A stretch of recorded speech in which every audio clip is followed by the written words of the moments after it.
নির্বাচনের তারিখ ঘোষণার তাৎক্ষণিক একরকম প্রতিক্রিয়া দিয়েছে জামায়াতে ইসলামী। তাদের নায়েবে আমির জনাব তাহের বলছেন, হেডলাইনটা এরকম, দাবি না মেনে নির্বাচন দিলে আন্দোলনে নামতে বাধ্য হবে জামায়াত। তিনি এটাকে ইতিবাচক হিসাবে দেখেছেন ঘোষণাটাকে, কিন্তু কয়েকটা কথা বলেছেন, সেগুলো নিয়ে কথা বলতে চাই। এবং জামায়াত কি নির্বাচন প্রতিরোধ করার, আন্দোলন করার সক্ষমতা রাখে কিনা সেই আলাপ, এবং তারা আদৌ চাইবে কিনা, প্রতিরোধ করা দূরেই থাকুক, নির্বাচন থেকে দূরে থাকার চিন্তাও তারা করবে কিনা সেই প্রসঙ্গে আলোচনা করতে চাই। তার আগে তার বক্তব্যটা একটু জানি। জনাব তাহের বলছেন, ফেব্রুয়ারিতে ঘোষণা ইতিবাচক, এটা নিয়ে দলগুলোর সঙ্গে আলাপ করে নির্বাচন ঘোষণা দিলে ভালো হতো, নির্বাচন উপযোগী পরিবেশ এখনও নিশ্চিত হয়নি। আমাদের স্মরণ আছে নিশ্চয়ই, লন্ডনে গিয়ে যখন প্রধান উপদেষ্টা স্টেটমেন্ট দিয়ে বলেছিলেন যে তিনি এই ধরনের একটা পরিকল্পনা করছেন, সব যদি ঠিকঠাক থাকে তাহলে নির্বাচন তিনি এই সময়ে, মানে হলো ফেব্রুয়ারিতে, রমজানের আগে হতে পারে। তখন জামায়াত কিন্তু খুব গোস্সা করেছিল। গোস্সা করে তারা ঐক্যমত্য কমিশনের বৈঠকে একদিন যায়নি, আমাদের নিশ্চয় মনে আছে, প্রতিবাদ স্বরূপ, যে কেন একটা দলের সাথে আলোচনা করে এই সিদ্ধান্ত নেওয়া হলো। উত্তরটা খুব সোজা ছিল, কেন জামায়াত ইসলামীর সাথে আলাদা করে বৈঠক করে? অন্য দল কি গোস্সা করতে পারে, যেগুলো আমরা সংখ্যার বিচারে ছোট দল বলে মনে করি? গণতন্ত্রের মঞ্চের দলগুলো 15 বছর, দীর্ঘ 15 বছর শেখ হাসিনার বিরুদ্ধে, এর মধ্যে অন্তত 7-8 বছর 18 সালের পর থেকে অ্যাটলিস্ট দুর্দান্ত ফাইট করেছে শেখ হাসিনার বিরুদ্ধে। এমনকি শেষ মুহূর্তে 24 সালের ইলেকশনের আগে যখন বিএনপি তার আন্দোলন থেকে উঠে গিয়েছিল, সীমিত সামর্থ্য নিয়ে গণতন্ত্র মঞ্চের দলগুলো অসাধারণ কাজ করেছে। জামাত তখন ঘরে ঘুমাচ্ছিল, কিন্তু সেই গণতন্ত্র মঞ্চের দলগুলোকে তো আলাদা আলাদা একটা একটা দল করে ডাকে না। এবং কেউ কি এই প্রশ্ন করে জামায়াতকে কেন একা ডাকা হচ্ছে? উত্তরটা ওর মধ্যেই আছে।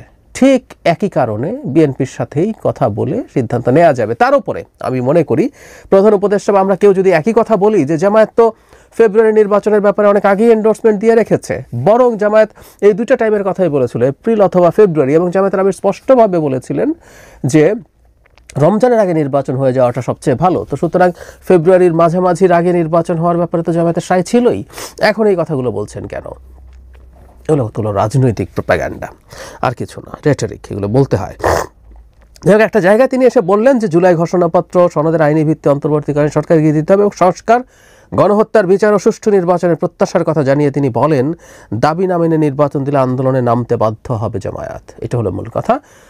বেশ কিছুদিন থেকে সংস্কার, বিচার এগুলোকে শর্ত হিসেবে দেখানোর চেষ্টা করছেন এনসিপির সাথে অ্যালাইন্ড হয়ে। এনসিপি যা বলছে জামাত এইসব ইস্যুতে ঠিক তাই বলছে, খুব সংস্কার চান তারা। এবং গণহত্যার বিচার হচ্ছে 24-এ গণহত্যা জাতিসংঘের যে টেকনিক্যাল সংজ্ঞা সেই অনুযায়ী হয়নি, এটা মানবতা বিরোধী অপরাধ হয়েছে, তারা এটা চান। এবং এদের রাজনীতি করার অধিকার বাংলাদেশে নাই বলে মনে করেন, কিন্তু 71-এ যারা এই কাজ করেছেন তাদের বিচার এবং তাদের রাজনীতি করার আবার অধিকার আছে। ওই বিচার করা যাবে না এবং রাজনীতি করার অধিকার আছে। যাই হোক, সেটাও অন্য আলোচনা, সেই জায়গায় আরেকদিন বলছি, ক্রমাগত বলে যেতে হবে আসলে। এখন প্রশ্ন হচ্ছে জামায়াতের কি এই হ্যাডাম আছে যে তারা নির্বাচন ঠেকানোর আন্দোলনে নামবেন, নির্বাচন পিছিয়ে দেওয়ার আন্দোলনে নামবেন? তাদের ভাষ্য মতো যদি সংস্কার এবং গণহত্যার বিচার ঠিকঠাক মতো না হয়, আমরা খেয়াল করব এবার যদি জামায়াত মাঠে নামে, তাত্ত্বিকভাবে ধরছি তারা নামবে কিনা আমরা শেষের দিকে এই সিদ্ধান্ত নিতে পারবো, তাকে বিএনপিকে কনফ্রন্ট করতে হবে। জামায়াত কিছুদিন আগে সরাসরি না হলেও এনসিপির পেছনে গুরুত্বপূর্ণ নেতারা মাঠে ছিলেন, প্রকাশ্যে ছিলেন, ছাত্র শিবির ছিল, আওয়ামী লীগ নিষিদ্ধকরণের দাবিতে মাঠে নেমেছিল জামায়াত এবং আরও কিছু ইসলামী দল এবং শক্তি। তখন আসলে সমস্যা হয়নি, কারণ আওয়ামী লীগ নিষিদ্ধকরণ নিয়ে বিএনপি অ্যান্টাগোনাইজ করেনি। মানে বিএনপি বলে না আওয়ামী লীগকে রাখতে হবে, তুমি যদি আওয়ামী লীগকে নিষিদ্ধ করার দাবিতে মাঠে নামো তুমি আমার বিরুদ্ধে যাচ্ছ, ফলে ওখানে বিরুদ্ধ চারণ করা হয়নি। কিন্তু এবার নির্বাচন নিয়ে জামায়াত যদি মাঠে নামে, ও আসলে প্রকাশ্যে বিএনপির বিরুদ্ধে অবস্থান নিচ্ছে। এবং বিএনপির সবচেয়ে গুরুত্বপূর্ণ যে চাওয়া, যেটা একটা বুর্জোয়া রাজনৈতিক দলের স্বাভাবিক চাওয়া, সেটা হচ্ছে একটা নির্বাচন হওয়া, যে নির্বাচনের মাধ্যমে সে ক্ষমতায় যাওয়ার চেষ্টা করবে। এবং বিদ্যমান প্রেক্ষাপটে বলা যায় বিএনপির সাথে ক্ষমতায় যাওয়ার মাঝে জাস্ট একটা ইলেকশনই আছে, আর তেমন কোনো আনসার্টেনিটি নাই। রাদার আলোচনা এটা হচ্ছে বিএনপির সিট কয়টা হবে, কয়টা অন্য দল পেতে পারে সেসব নিয়ে। ফলে বিএনপির সাথে জামায়াত কি কনফ্রন্ট করবে? মানে অনলাইনে জামায়াতের শোরগোল করা, তাদের সিন্ডিকেটেড কাজ করা, তারা আক্রমণ করা দেখে কারো কাছে, বা জামায়াতে নিজেই এক ধরনের ইলুশনে ভোগে কিনা যে তাদের বিরাট সাপোর্টার বেস তৈরি হয়েছে, মাঠের শক্তিতে জামায়াতের আদৌ কোনো পাত্তা বিএনপির সাথে থাকবে বলে মনে হয় না, যদি কনফ্রন্টেশনাল একটা পরিস্থিতি হয়। এই হিসাব জামায়াতের করার কথা। 2-4টা জায়গায় দেশে তাদের এক ধরনের শক্তি আছে। ওই যে শিবিরের জেনারেল সেক্রেটারি যেমন হুমকি দিলেন চিটাং বিশ্ববিদ্যালয় হলে দেখিয়ে দিতেন তারা, এরকম 2-4টা জায়গায় হয়তো তাদের কিছু শক্তি আছে, সেখানে তারা কিছু করার চেষ্টা করতে পারে। কিন্তু সারা দেশব্যাপী এবং বিশেষ করে বাংলাদেশে যে জিনিসটা সবচেয়ে জরুরি, ঢাকা কেন্দ্রিক মুভমেন্ট হতে হয়, বিএনপির সাথে কনফ্রন্ট করে জামাত কি মুহূর্তও টিকতে পারবে? কতটুকু টিকতে পারবে? আমি মনে করি না। এবং জামায়াতের নেতৃত্ব এতটা বোকামি করার কোনো কারণ আছে বলে আমার মনে হয় না। তারা এতটুকু বুদ্ধি তারা রাখেন, বরং জামায়াত বেশিরভাগ সময় ক্ষমতা এবং সরকারের সাথে সাথেই যাওয়ার চেষ্টা করেছেন যেখানে যেখানে সুযোগ হয়েছে। তাদের এই প্রবণতা ছিল সব সময়। ফলে তারা বিএনপির সাথে কনফ্রন্টেশনে যাচ্ছেন বলে আমার মনে হয় না। কিন্তু তারা একটা কাজ করবেন কিনা এখন সেই প্রশ্নও আছে, কারণ তারা এই আলাপ কখনো যদি আনেন, এনসিপি অ্যাটলিস্ট আনছে, কিন্তু এই দুটো দল মিলে যদি এই চিন্তা করে জামায়াত এবং এনসিপি যে তারা নির্বাচনে যাবেন না, নির্বাচন ঠেকানোর জন্য আন্দোলনে নাম মানে কনফ্রন্ট করা, কিন্তু নির্বাচন করব না, কেউ বলতেই পারেন যে একটা গণতান্ত্রিক রাজনৈতিক দল, সে তার মতো করে এই সিদ্ধান্ত নিতে পারে। বিএনপি একাধিকবার নির্বাচন বর্জন করেছে, সুতরাং নির্বাচন বর্জন করাও তাদের আন্দোলনের একটা গুরুত্বপূর্ণ পার্ট হতে পারে। এবং আমি বলেছি আগেও, আবারও বলতে চাই, আওয়ামী লীগ নিষিদ্ধকরণের সাথে আসলে এরা ফ্যাসিস্ট দল ইত্যাদি ইত্যাদিরা, প্রধান কারণ আওয়ামী লীগ নিষিদ্ধ হয়ে যাওয়ার কারণে জামায়াত এবং এনসিপি গুরুত্বপূর্ণ হয়ে উঠল। ধরলাম এই দুটো দল নির্বাচনে গেল না, আওয়ামী লীগ যদি নির্বাচনে যেত, তাদের ব্যানারে যদি লোকজন পার্টিসিপেট করত, তারা বিএনপির সাথে যদি বিপক্ষে ফাইট করতে, এটা একটা গ্রহণযোগ্য নির্বাচন হয়ে যেত। জামায়াত না আসলে কিছু আসতো যেত না। আমি এখনও মনে করি আওয়ামী লীগের সমর্থন অন্তত 20% আছে, জামায়াতের সমর্থন আমি 10% বেশি ভাবে, মানে জামায়াতের চাইতে দ্বিগুণ সমর্থন এখনও আওয়ামী লীগের আছে বলে আমি বিশ্বাস করি। সুতরাং আওয়ামী লীগ যদি থাকতো এবং নির্বাচনে আসতো, সেটা জামায়াত না আসার চাইতে থেকে কোনো আদৌ কোনো প্রভাবিত করতো না নির্বাচনের গ্রহণযোগ্যতার বিবেচনায়। এখন পরিস্থিতি ভিন্ন, জামায়াত তো নেই এবং তারা জাতীয় পার্টিকে নিয়ে উচ্চবাচ্য করার চেষ্টা করছে, ওটাকে নিষিদ্ধ করার চেষ্টা করছে। আমি জানি না সেটা হবে কিনা, কিন্তু তারা যদি নির্বাচনে না যায়, সেটাই নির্বাচনকে গ্রহণযোগ্য হওয়া থেকে প্রশ্নবিদ্ধ করবেই। কারণ হলো জাতীয় পার্টি যদি থাকেও, জাতীয় পার্টি খুব বড় সংগঠন না, তাদের কিছু জায়গায় শক্তি আছে, এবং ধরে নিলাম তাদের ভেতরে ঢুকে আওয়ামী লীগের কিছু লোকজন লাঙ্গল মার্কায় নির্বাচন করবে, তারপরও নির্বাচনের গ্রহণযোগ্যতা নিয়ে প্রশ্ন থাকবে। জাতীয় পার্টি না থাকলে আরও বেশি হবে। তো সেই ক্ষেত্রে জামায়াত না থাকা বিপরীতে বিএনপি এবং তার যে পক্ষের শক্তিগুলো আছে, তারা একটা নির্বাচন করে আসলে সেটা নিয়ে প্রশ্নবিদ্ধ হওয়ার সম্ভাবনা থাকে। কিন্তু আমি যে কথাটা বলতে চাই, জামায়াতের সামনে কিন্তু একটা ঐতিহাসিক সুযোগ এসছে। জামায়াত সিট কত পাবে জানি না, আমার বিবেচনায় জামায়াত যদি একা নির্বাচন করে সর্বোচ্চ 15টা সিট পেতে পারে।